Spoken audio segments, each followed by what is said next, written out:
ചെമ്പനിപ്പൂ സീരിയലിന്റെ വരാനിരിക്കുന്ന ഒരു എപ്പിസോഡ് റിവ്യൂ വിശേഷങ്ങളിലേക്ക് എല്ലാവർക്കും സ്വാഗതം. ഇന്നലെ നമ്മൾ പറഞ്ഞ് അവസാനിപ്പിച്ചിട്ടുണ്ടായിരുന്നത് കാർ മേടിച്ചു കൊടുത്തിരിക്കുന്നത് രവി ആണെങ്കിൽ പോലും നന്ദി പറയേണ്ടത് രേവതിയോടാണ് എന്നുള്ള കാര്യത്തെക്കുറിച്ച് നമ്മുടെ രവി പറയുന്നത് വരെ ആയിരുന്നു. ആ വിശേഷങ്ങൾ കേൾക്കാത്തവർ ആരെങ്കിലും ഉണ്ടെന്നുണ്ടെങ്കിൽ ആ എപ്പിസോഡിന്റെ ലിങ്ക് ഞാൻ കമന്റ് ബോക്സിലും അതുപോലെ തന്നെ ഐക്കാർട്ടിലും കൊടുത്തേക്കാം കേട്ടോ. ബാക്കി വിശേഷങ്ങളിലേക്ക് കടക്കാം. നിനക്ക് വേണ്ടിയിട്ട് ഫൈനാൻസറെ കാണാൻ വേണ്ടിയിട്ട് രേവതി പോയത് കൊണ്ടാണ് ഈ കുടുംബത്തിലുള്ളവര് ഈ കാര്യത്തെക്കുറിച്ച് അറിഞ്ഞത്. ഇപ്പോഴും നിനക്ക് ഇവള് കാരണം നല്ലത് മാത്രമേ നടന്നിട്ടുള്ളൂ. തുടർന്ന് നാരങ്ങ എടുക്കാൻ വേണ്ടി പറയാൻ കേട്ടോ രവി. സച്ചിയുടെ ഫ്രണ്ട് പറയുന്നുണ്ട്, അച്ഛാ ഞാൻ വെച്ചോളാം എന്നുള്ള കാര്യം. വേണ്ട, എനിക്ക് വെക്കാൻ അറിയാമെന്ന് പറഞ്ഞിട്ട് 4 ടയറിന്റെയും അടിയിലായിട്ട് നാരങ്ങ വെക്കുന്നുണ്ട് കേട്ടോ. അത് കഴിഞ്ഞിട്ട് തേങ്ങേന്റെ മേലെ കർപ്പൂരമൊക്കെ കത്തിച്ച് ഒഴിഞ്ഞ് ആ തേങ്ങ ഉടയ്ക്കുന്നുണ്ട് കേട്ടോ രവി. തുടർന്ന് സച്ചിയുടെ അടുത്ത് കാർ എടുക്കാൻ വേണ്ടി പറയുകയാണേ. അങ്ങനെ കാറ് ഭയങ്കര സന്തോഷത്തോടു കൂടി തന്നെ സച്ചി എടുത്ത് ഓടിക്കുകയാണ്. സച്ചി പോകുന്നത് കാണുമ്പോൾ രവിക്കും അതുപോലെ രേവതിക്കും ഒരുപാട് സന്തോഷമാവുന്നുണ്ട്.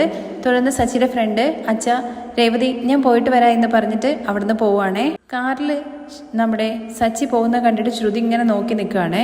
ഇവളെന്തോ ഓവറായിട്ട് നോക്കി നിൽക്കുന്നതെന്ന് മനസ്സിൽ വിചാരിച്ചുകൊണ്ട് ശ്രുതിയുടെ അടുത്ത് പറയുന്നത്, ഒരു സെക്കൻഡ് ഹാൻഡ് കാറിന് ഇവരെന്തിനാണോ ഇത്രയും ബിൽഡപ്പ് നൽകുന്നതെന്ന് അറിയില്ല. ഞാൻ പ്ലാൻ ചെയ്തതുപോലെ തന്നെ ബിസിനസ് സ്റ്റാർട്ടായി എന്ന് വെച്ചാൽ 1 കോടി രൂപയുടെ കാറ് കൊണ്ടുവന്ന് നിൽക്കുന്നത് നിനക്ക് കാണാം എന്ന് പറയുമ്പോൾ ചന്ദ്രമതി ശ്രുതി ഒരു നോട്ടം നോക്കുന്നുണ്ട് കേട്ടോ. എന്നിട്ട് അവിടെ നിന്ന് പോക്കും പോവാണ് ചന്ദ്രമതി.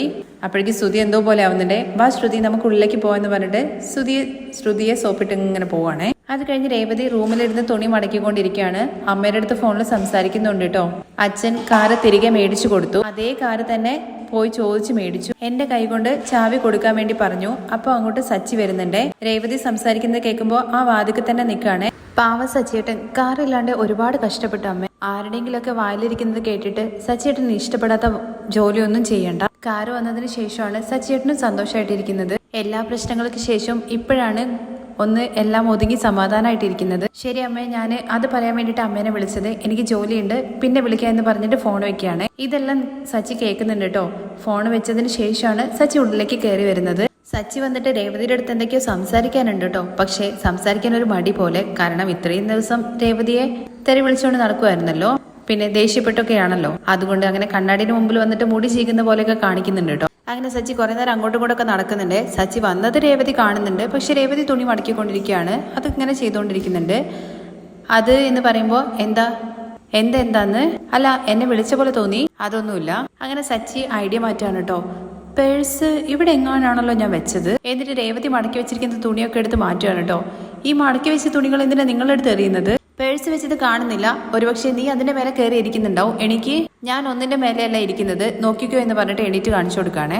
പിന്നെ എവിടെ പോയി എന്ന് പറഞ്ഞുകൊണ്ട് വീണ്ടും തപ്പിക്കൊണ്ടിരിക്കുമ്പോ രേവതി പറയുന്നുണ്ട് കേട്ടോ, ഈ വീട് മുഴുവൻ സച്ചേട്ടൻ തെരഞ്ഞാലും പേഴ്സ് കിട്ടാൻ വേണ്ടി പോകുന്നില്ല. അതെന്താന്ന് ചോദിക്കുമ്പോൾ, നിങ്ങൾ കുറച്ചു മുമ്പല്ലേ നിങ്ങളുടെ പോക്കറ്റിൽ എടുത്ത് വെച്ചിരിക്കുന്നത്, പിന്നെ വേറെ എവിടെയെങ്കിലും നോക്കിക്കഴിഞ്ഞാൽ അതെങ്ങനെ കിട്ടുക?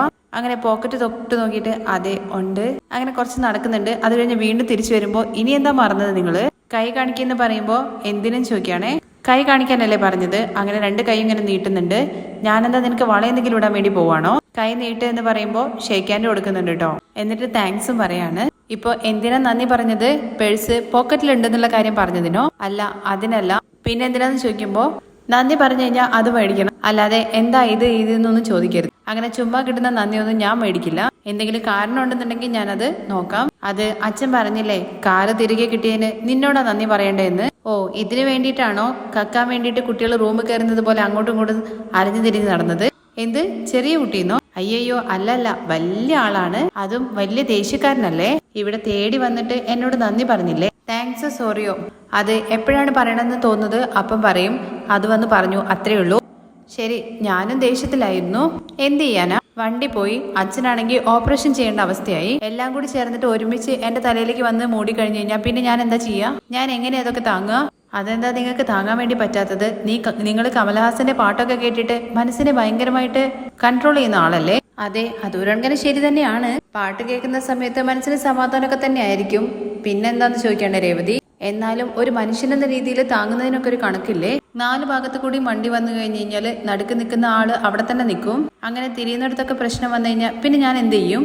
അങ്ങനെ വണ്ടി ബ്ലോക്ക് ചെയ്ത് നിർത്തിയാലും എപ്പോഴും അവിടെ തന്നെയാണോ നിൽക്കാൻ വേണ്ടി പോകുന്നത്? ട്രാഫിക് പോലീസ് എന്ന് പറയുന്ന ഒരാൾ വന്നിട്ട് എല്ലാം ശരിയാക്കില്ലേ? അങ്ങനെ തന്നെയാണ് നമ്മുടെ കാര്യവും നമ്മുടെ പ്രശ്നങ്ങൾ ശരിയാക്കുന്നതിന് വേണ്ടിയിട്ട് ദൈവം ഒരു വഴി കാണിച്ചു തരും. ഇപ്പോ അച്ഛന്റെ രൂപത്തില് ആ വഴി തുറന്നു തന്നു ദൈവം. അപ്പോ ഈ ട്രാഫിക് പോലീസാണ് ദൈവം എന്നാണോ പറയുന്നത്? എല്ലാത്തിനും സങ്കടപ്പെടരുത് എന്നുള്ള കാര്യമാണ് ഞാൻ പറഞ്ഞത്. ശരി, അതൊക്കെ വിട്, വാ നമുക്ക് പുറത്തു പോവാം. പുറത്തുനിന്ന് പറഞ്ഞാല് ചുമ്മാ വെളിയിൽ പോയിട്ട് എന്തെങ്കിലും കഴിച്ചിട്ട് വരാം. എവിടെയെന്ന് ചോദിക്കുമ്പോ ഭക്ഷണം കഴിക്കാൻ വേണ്ടിട്ട് എന്താ തുണിക്കടയ്ക്കാണോ പോകുന്നത്? ഹോട്ടലിലേക്ക്? നിനക്ക് ബിരിയാണി ഇഷ്ടമല്ലേ? എനിക്കറിയുന്ന നല്ലൊരു കടയുണ്ട്, വാ നമുക്ക് അവിടേക്ക് പോകാം. ഓ, ബിരിയാണി വാങ്ങിത്തരാൻ വേണ്ടി പോവാണല്ലേ? നല്ല കാര്യം. പോയി ഭക്ഷണം കഴിക്കുന്നതിന് മുമ്പ് എങ്ങനെയാ നല്ലതെന്ന് പറയുന്നത്?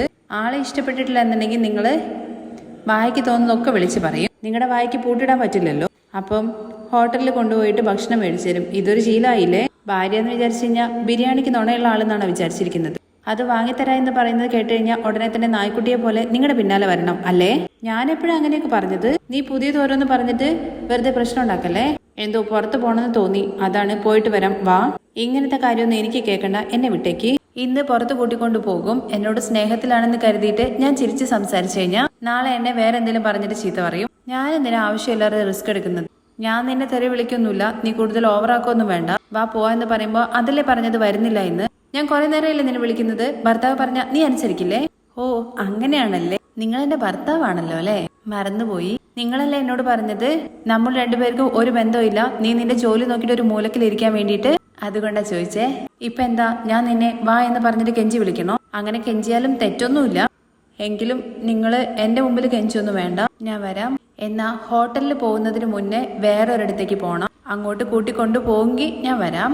എവിടേക്കെന്ന് ചോദിക്കുമ്പോ അത് പോകുന്ന വഴിയെ പറയാം. ശരി, പോവാന്ന് പറയാണേ. എന്നാ ഞാൻ ഇതൊക്കെ എടുത്തു വെച്ചിട്ട് വരാന്ന് പറയാണേ. ശരി, ഞാൻ പുറത്തുണ്ട്. അങ്ങനെ സച്ചിയും രേവതിയും കൂടി ചേർന്നിട്ട് ഇങ്ങനെ പൊക്കോണ്ടിരിക്കുകയാണേ. സച്ചി രേവതിയുടെ സൈഡിലേക്ക് നോക്കുമ്പോ എന്താന്ന് ചോദിക്കുകയാണേ. എന്ത്, നിങ്ങൾ എന്നെ നോക്കിയില്ലേ? ഇല്ല, ഞാൻ അങ്ങോട്ട് നോക്കിയില്ലല്ലോ. ഞാന് റോഡാ നോക്കിയത്. റോഡ് നേരെയല്ലേ ഉള്ളത്? പിന്നിൽ നോക്കണല്ലോ, അതാണ് സൈഡിലൂടെ കണ്ണാടി നോക്കിയത്. ഓ, കണ്ണാടി നോക്കിയതാണല്ലേ. ഞാൻ വിചാരിച്ചു നിങ്ങള് എന്റെ അടുത്ത് എന്തോ പറയാൻ വേണ്ടി വന്നതാണെന്ന്. കാറ് നല്ലതായിട്ടില്ലേ എന്നുള്ള കാര്യം സച്ചി ചോദിക്കുമ്പോ ഞാനെന്താ ഇതില് ആദ്യമായിട്ട് വരികയാണോ? പുതിയതാക്കിയിട്ട് റെഡി ആക്കിയതല്ലേ? ആ മെക്കാനിക്ക് നല്ല ജോലി എടുത്തത്. ഇത് വിൽക്കുന്നതിന് മുമ്പ് ഞാൻ ഒരു 5 മിനിറ്റ് ഇത് ഓടിച്ചു നോക്കിയായിരുന്നു. വീണ്ടും ഈ കാറ് കാണുന്നു പോലും വിചാരിച്ചില്ല. വീണ്ടും തിരികെ ഇത് എന്റെ കയ്യിൽ തന്നെ വന്നു. ഇതാണ് പറയുന്നത്. എന്ത് കിട്ടുമെന്ന് വിചാരിച്ചത് നമുക്ക് കിട്ടില്ല, പക്ഷെ കിട്ടില്ല എന്ന് വിചാരിച്ച കാര്യം നമുക്ക് കിട്ടും. എന്താ നീ സൂപ്പർ സ്റ്റാർ ഡയലോഗൊക്കെ പറയുന്നത്? കറക്റ്റല്ലേ ഞാൻ പറഞ്ഞത്?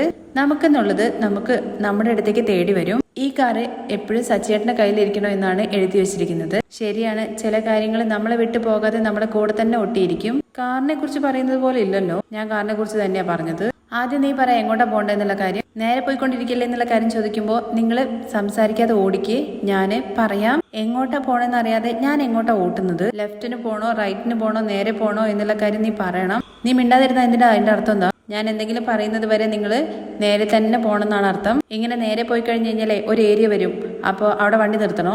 എന്താ കാറ് വാഷ് ചെയ്യാൻ വേണ്ടിയിട്ടാണോ വീണ്ടും അങ്ങോട്ട് പോകുന്നത്? സംസാരിക്കാതെ പോ സച്ചേട്ടാ. എങ്ങോട്ടാ പോകുന്നതെന്നുള്ള കാര്യം പറയാതെ പോകുന്നു. എന്തോ കള്ളത്തരത്തിന് പോകുന്ന പോലെയുണ്ട്, എന്തോ റൗഡിത്തരം പോലെ ഉണ്ടെന്ന് പറയുമ്പോ ഓ, റൗഡിത്തരത്തെ കുറിച്ച് നിങ്ങളാണോ പറയുന്നത്? ഓ, അങ്ങനെയാണല്ലേ എന്നൊക്കെ പറഞ്ഞിട്ട് വട്ടം കറക്കാണ് കേട്ടോ സച്ചിയെ. എന്തായാലും സച്ചിയും രേവതിയും വീണ്ടും ഒന്നിച്ചിട്ടുണ്ട്. ഇനി പ്രേക്ഷകർ ആഗ്രഹിക്കുന്നത് പോലത്തെ എപ്പിസോഡുകളാണ് കേട്ടോ വരാനിരിക്കുന്നത്. രണ്ടുപേരുമായിട്ടുള്ള നല്ല കലക്കൻ എപ്പിസോഡുകളൊക്കെ വരുന്നുണ്ട്. ബാക്കി വിശേഷങ്ങൾ കേൾക്കാൻ വേണ്ടിയിട്ട് താല്പര്യം ഉണ്ടെന്നുണ്ടെങ്കിൽ നെക്സ്റ്റ് എപ്പിസോഡ് ഒന്ന് കമന്റ് ചെയ്യണേ. താങ്ക്